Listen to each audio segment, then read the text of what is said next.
Abdoulaye Kwanda, un nom et un visage méconnus du grand public. Pourtant, ce septuagénaire est un orfèvre qui a derrière lui 40 ans d'expérience dans la transformation de l'aluminium. Installé au début des années 70 à Tanguin, un quartier de Ouagadougou, son atelier Kwanda et Frères est aujourd'hui à Zogona, en plein cœur de la capitale. Plus qu'un simple ferrailleur, Abdoulaye Kwanda est aujourd'hui un exemple de combativité et de persévérance.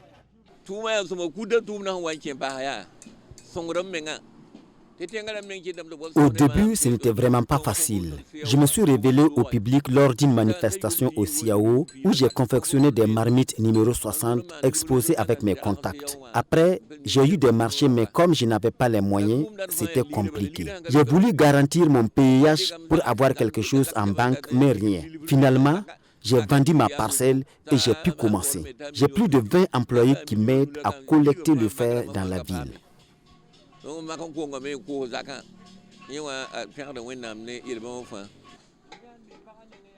Celui dont la principale activité était de collecter la ferraille pour la revendre s'est véritablement lancé dans la transformation de l'aluminium en 2005.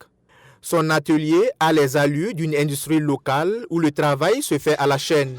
L'aluminium est trié dans les tas de ferraille pour la fabrication des ustensiles de cuisine. Les marmites, les casseroles, les manches de couteaux qu'on remet, les clés aussi. Voilà. Et puis aussi, il y a certaines pièces que les mécaniciens demandent. Le fer est ensuite exporté vers des pays voisins comme le Ghana et le Bénin. Ici, on moule, on fond, on rabote. Un travail d'équipe bien coordonné qui permet de produire au moins une vingtaine de marmites par jour.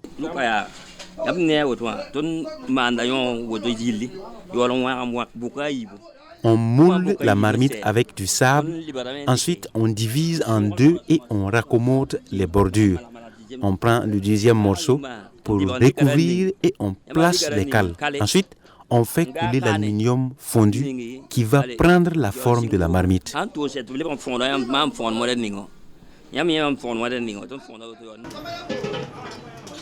plus de travailler dans des températures extrêmes de chaleur, les employés sont exposés à des risques d'explosion dans la fonte de l'aluminium. Donc souvent ça blesse, même dans les yeux ça rentre. Il y a un petit ici même, ça dans son yeux, tous les deux yeux là, c'est foutu comme ça.